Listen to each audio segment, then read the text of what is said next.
अस्सलाम वालेकुम व्यूअर्स, कैसे हैं आप सब। यकीनन मज़े में होंगे। और हम आपके लिए लेकर आए हैं सिलसिला नावल निगहबान आंचल की एपिसोड 23। तो फिर चलते हैं नई एपिसोड की तरफ।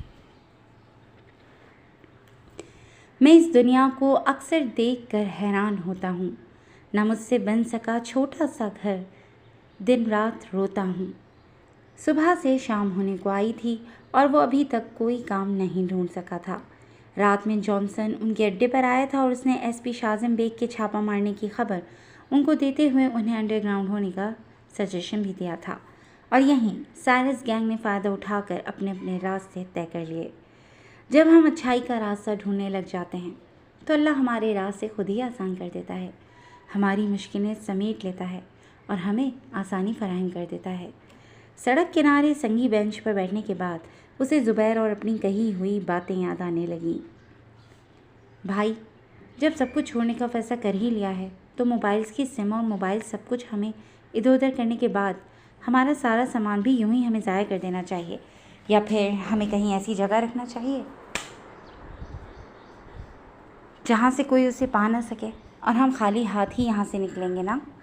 उसके पूछने पर वो ज़ेर लब मुस्कुराया था। जब तक हमें हराम और हलाल के बीच का फ़र्क मालूम नहीं था तब तक हमने जो भी किया सो किया, लेकिन अब जब हम जानने के ख्वाहां हैं, जब हमें मालूम है कि हमारा रास्ता गलत है, हमारे रास्ते से कमाया हुआ पैसा और एक एक लुक़मा तक हलाल नहीं है, तो फिर हम कैसे अपने साथ ये हराम पैसों की चीज़ें रख सकते हैं। हम खाली हाथ ही निकलेंगे, चाहे हमें अपने पेट भरने के लिए कितने भी दिन लग जाएं, चाहे पैसे ना मिलें, लेकिन हम भूखे पेट रहेंगे। पर अब हराम का एक भी लुक़मा हम अपने अंदर नहीं जाने देंगे। सारा डाटा पेन ड्राइव में ट्रांसफ़र करने के बाद वो अपने सामान मुख्तलिफ जगहों पर छुपा रहे थे। उसकी बात से वो सब मुत्तफ़िक थे, इसलिए इस बात में सर हिलाते हुए अपने अपने काम में मसरूफ़ हो गए। सिराज और साहिल तो वहीं काम करेंगे जिस इदारे के लिए हमने सबसे पहला काम किया था, और ज़ुबैर, जब तक कि मैं अपने लिए कोई अच्छा बंदोबस्त न कर लूँ तब तक मैं तुम्हें अपने साथ ऐसा भटकने के लिए नहीं लेकर जा सकता। तुम भी इन्हीं लोगों के साथ रहो। जैसे ही मैं कोई अच्छा बंदोबस्त करता हूँ सबसे पहले मैं तुम्हें अपने पास बुलाऊंगा। ज़ुबैर के बिगड़ते मुंह को देखकर उसके कंधे को थपथपाते हुए उससे तसल्ली दी, जिसे सुनकर उसने इस बात में सर हिला दिया। आज एक बार फिर उसे दुनिया की बेरहमी का सामना करना पड़ रहा था, लेकिन उसने सोच लिया था कि हिम्मत नहीं हारनी है। दीन के रास्ते पर मुश्किलें ज़रूर आती हैं, पर इन मुश्किलों को आसान करने वाला हमारा रब है। वो आते जाते लोगों पर नज़रें मरकूज़ किए बैठा हुआ सोचों में गुम था। जब कानों में असर की अजान की आवाज़ गूंजती उसके रूह तक में ठंडक उतार गई थी। ऐ अल्लाह, हमें हक़ के रास्ते पर चलने की तौफ़ीक़ अता फरमा, हमारी मुश्किल आसान कर और शैतानी हरकतों से बचा। वो अपने हर उठते कदम को और भी मजबूत बनाते रास्ते का तयन करते आगे बढ़ता जा रहा था। आगे कोई मस्जिद है क्या? कुछ दूर चलकर वो एक शख्स को रोककर पूछते हुए अतराफ में भी नज़र डाल रहा था। ये कोई आम सा मोहल्ला था जहाँ वो इस वक्त खड़ा था। जी बेटा, कुछ और आगे जाओ, सामने ही मस्जिद नज़र आ जाएगी। उस थके थके से नौजवान पर नज़र डालते हुए उन्होंने रास्ता बताया। कुछ आगे बढ़ने पर उसे मस्जिद नज़र आ गई थी। तेज़ी से मस्जिद की सीढ़ियाँ अबूर करते हुए वो अंदर दाखिल हुआ था। आज वो किसी गुनाह का मुर्तकिब नहीं हुआ था, इसलिए कुछ सुकून महसूस कर रहा था। जमात के साथ नमाज अदा करने के बाद वो मस्जिद के सहन में बैठ गया। चंद पल बाद उसे महसूस हुआ जैसे कोई उसके साथ आकर बैठ गया हो। उसने रुख मोड़ कर देखा तो पहले हैरान रह गया, फिर मुस्कुरा दिया। थक गए हो? वो उसके चेहरे पर नज़रें जमा कर खुलूस से मुखातिब हुए। आपको देखकर सारी थकन उतर गई। उनके हाथों को मोहब्बत से थाम कर उसने कहा, जब हम किसी रास्ते पर चलते चलते अचानक रास्ता तब्दील करते हैं तो हमें सब कुछ बहुत अलग, बहुत नया नया सा और बहुत अजीब भी लगता है, क्योंकि वो तब्दील हुआ रास्ता हमारे लिए नया ही होता है। उस पर कुछ मुश्किलें भी आती हैं, लेकिन फिर वो रास्ता हमें अपनी मंजिल तक बारहा पहुंचा ही देता है। बस जब भी रास्ता तब्दील करना हो तो सबसे पहले ये देखना होता है कि क्या ये रास्ता हमें अपनी मंजिल तक पहुंचा देगा, और उसके साथ साथ क्या ये रास्ता हमारे लिए सही भी है या नहीं। उसके सर पर हाथ फेरते उन्होंने ये यकीन दिलाया कि वो जो रास्ता इख्तियार कर चुका है वो उसके लिए सही है और उसे एक ना एक दिन अपनी मंजिल पर पहुंचा ही देगा। इसी तरह वो उनसे बातें करता मगरिब के वक्त तक वहीं बैठा रहा। इसके बाद मगरिब की नमाज अदा करने के बाद ही वो उनके साथ बाहर निकला। सुनो, आज इनकार मत करना बेटा, मेरे साथ घर चलो और खाना खाओ, उसके बाद हम सोचते हैं कि आगे तुम्हें क्या करना चाहिए। उनके बेहद इसरार पर वो उनके साथ ही गली का रास्ता अबूर करते हुए एक छोटे से दरवाजे तक पहुंच गया था। वो आंखें मूंदे महवे ख्वाब था जब अपने गालों पर किसी के नरम से ठंडे हाथ को महसूस करते पट से आंखें वाकिए खुद पर झुकी हुई अपनी बीवी को देखा। साफ शफाफ चेहरा, चेहरे पर झूलती हुई भीगी लट और उसके वजूद से उठती मसूर कुन खुशबू उसके हवास सल्ब कर रही थी। सुबह बखैर एसपी साहब, अपनी सुरीली आवाज़ का जादू बिखेरते उसने ज़िंदगी का पहला गुड मॉर्निंग विश किया था उसे, जिस पर बेख्तियार मुस्कुराते हुए उसने झटके से उसके नम बालों में हाथ देकर उसे खुद पर झुकाया। सुबह बखैर डॉक्टरनी साहिबा, मेरी ख्वाहिश है कि मेरा हर दिन इसी तरह खूबसूरत और दिलकश हो और नई सुबह जब मैं आँख खोलूँ तो सबसे पहले मुझे आपका ये प्यारा सा चेहरा नज़र आए और मेरे कानों में रस घोलती आपकी सहज़दा सी आवाज़ सुनाई दे। वो उसकी पेशानी पर लम्स छोड़ते उसके चेहरे पर अपनी निगाहों को मरकज़ किए मुखातिब हुआ। चलें उठे, फटाफट फ्रेश होकर आए, मैं नाश्ता लगा रही हूँ। अपने बेतहाशा सुर्ख होते चेहरे को उससे दूर करते हुए वो जल्दी जल्दी का शोर मचाने लगी। उसकी इस मासूमाना हरकत पर वो कहकर लगा कर हंस पड़ा। उसके जल्दी मचाने पर वो वॉशरूम की तरफ बढ़ गया और फ्रेश होने के बाद जब तक वो टेबल पर पहुंचा तो अरीशा नाश्ता सेट किए बैठी उसका इंतज़ार कर रही थी। आज मुझे बहुत ज़रूरी काम है, इसलिए शायद मैं रात में भी लेट ही आऊँ, और तुम्हारी छुट्टी है तो चलो मैं तुम्हें बाबा की तरफ छोड़ देता हूँ, तुम वहीं रहना, मैं रात में वहीं आऊँगा। टिश्यू से हाथ साफ करते हुए वो उठकर खड़ा हुआ था। उसकी बात पर इस बात में सर हिलाते हुए वो बैग लेने अंदर चली गई और फिर उसके साथ दरवाज़ा लॉक करते हुए बाहर निकल गई।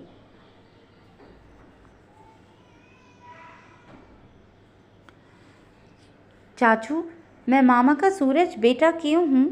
उसके दाएं बाजू में सोफे पर दुबक कर बैठा पोनी वाला गुड्डा बड़ी सोचो विचार के बाद उससे मुखातिब हुआ। क्योंकि मेरा पोनी वाला गुड्डा गुस्सा बहुत ज़्यादा करता है, इसलिए वो मामा का सूरज बेटा है। क्योंकि सूरज गर्म होता है और पोनी वाला गुड्डा भी हमेशा गर्म ही होता है, तो सूरज हुआ ना। उसके पोनी वाले बालों को छूते हुए अपनी मुस्कुराहट को लबों में दबाए उसे समझाया, जिस पर वो समझा या नहीं लेकिन इस बात में सर ज़रूर हिला दिया। चाचू, मैं मामा का चांद बेटा क्यों हूँ? उसकी बाएं जानिब बैठा दूसरा गुड्डा भला क्यों चुप रहता। सवालों का सिलसिला उसने भी शुरू किया, जिस पर उसने फूले फूले नरम से उसके गालों को ज़ोर से भेज लिया। क्योंकि मेरा ये गुड्डा तो गुस्सा ही नहीं करता और बहुत ठंडे मिजाज का है।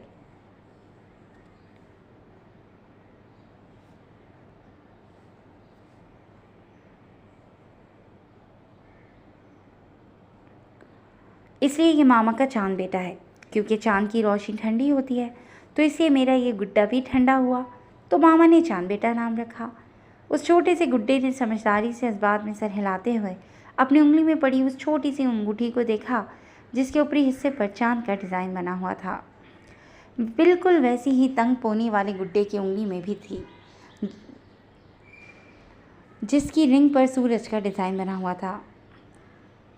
हा, कितने क्यूट हैं ये तुम्हारे दोनों गुड्डे, लेकिन इनके सवालात काफ़ी ख़तरनाक होते हैं। उसका हम उम्र एक लड़का उनके पीछे कब से खड़ा उनकी बातें सुन रहा था। तुम कब आया दिल? मुझे तो पता ही नहीं चला।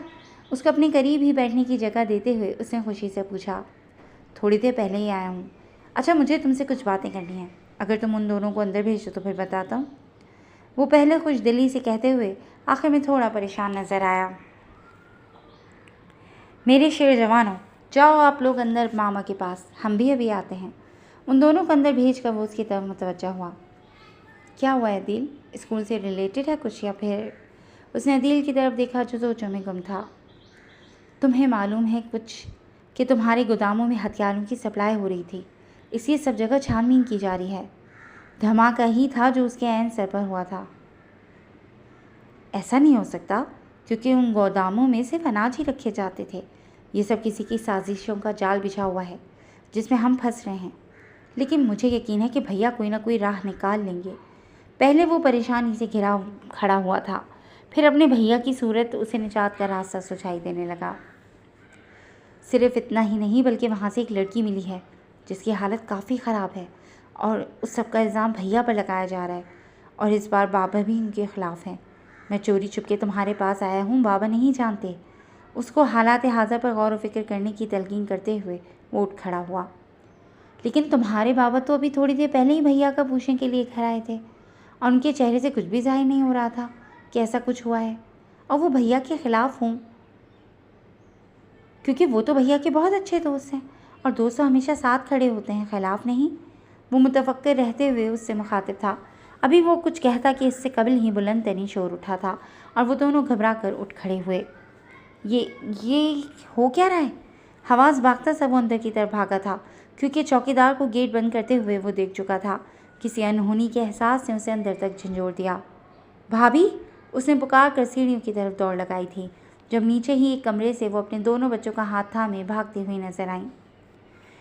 भाभी, ये सब क्या हो रहा है और भैया कहाँ हैं? अदील ने मुझे सब कुछ बता दिया है, लेकिन मैं जानता हूँ कि ये सब सच नहीं है। और जहाँ तक रही गांव वालों की बात, तो वो तो भैया को बहुत मानते हैं ना, वो कभी इस बात पर यकीन नहीं करेंगे। वो कम उम्र बच्चा सामने खड़ी अपनी भाभी से ज़्यादा खुद को तसल्ली दे रहा था, क्योंकि उसे इस वक्त कुछ भी समझ में नहीं आ रहा था। अभी थोड़ी देर पहले ही तुम्हारे भैया का फ़ोन आया था। कुछ भी अंडर कंट्रोल नहीं है, कोई है जो ये सारी गेम खेल रहा है और गांव वाले उनकी बातों पर यकीन भी कर रहे हैं। अभी तुम इन दोनों को लेकर निकलो, किसी भी तरह से यहाँ से निकल जाओ। अपने भैया और मेरे लिए परेशान मत होना, हम दोनों यहाँ सब देख लेंगे। इस वक्त लाजिम है बच्चों को बचाना। कैसा ख़तरा था जिससे वो अनजान था, लेकिन उसकी भाभी वाकिफ़ थी जिस वजह से वो उन तीनों को यहाँ से निकालना चाह रही थी। भाभी, शाम हो गई है, बल्कि रात होने वाली है। हम कहाँ जाएंगे भैया के बगैर? दोनों बच्चों का हाथ उन्होंने कबीर के हाथ में पकड़ाया था, जिस पर वो घबरा उठा। पहले गेट से निकलो तुम उन दोनों को लेकर, तुम्हारे भैया के दोस्त हमें रास्ते में मिलेंगे। वो पिछला दरवाज़ा खोले उन्हें निकालने की कोशिशों में थी, क्योंकि सामने के गेट पर शोर बुलंद होने के साथ ही कदमों की चाप भी अब सुनाई देने लगी थी। मेरी जान, अपने चाचू की हर बात मानना, उन्हें परेशान मत करना और कभी इन दोनों का ख्याल रखना और अपना भी रखना। अल्लाह ने चाहा तो हम बहुत जल्द मिलेंगे, सब कुछ ठीक हो जाएगा। तुम बिल्कुल भी परेशान होने या डरने की ज़रूरत नहीं है। वो दोनों बच्चों को वालेहाना प्यार करते हुए उन्हें खुद से चिमटाए कुछ सेकंड बाद कबीर के सर पर हाथ फेरने लगी। वो मजबूत बनी खड़ी थी, लेकिन दिल अंदर से काँप रहा था, क्योंकि हालात और वक्त का तकाजा कुछ और ही लग रहा था। वो उन दोनों प्यारे से बच्चों को खुद से चिमटाए पीछे मुड़कर दरवाजे पर खड़ी अपनी भाभी को बार बार देखते हुए पलट गया। गाँव में बिजली ना होने की वजह से खौफनाक सा अंधेरा छाया हुआ था।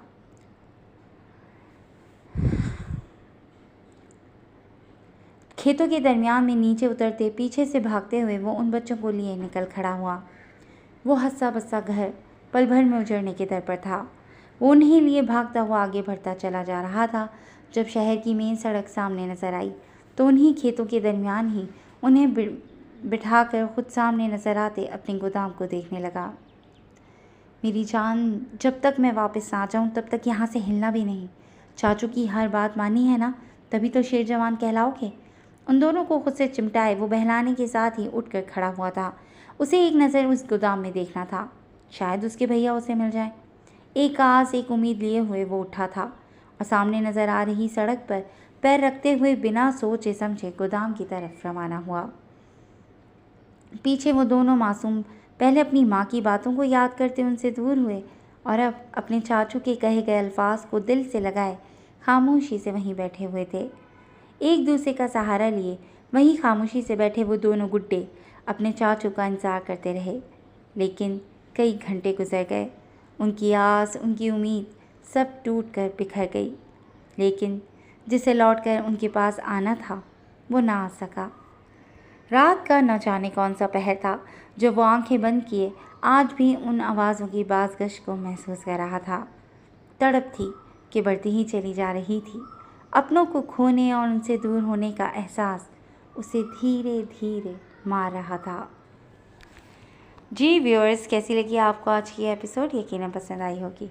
तो जुड़े रहिएगा क्लासिक एंटरटेनमेंट चैनल के साथ, जहाँ बहुत ज़्यादा हम इसकी नई एपिसोड लेकर आएंगे।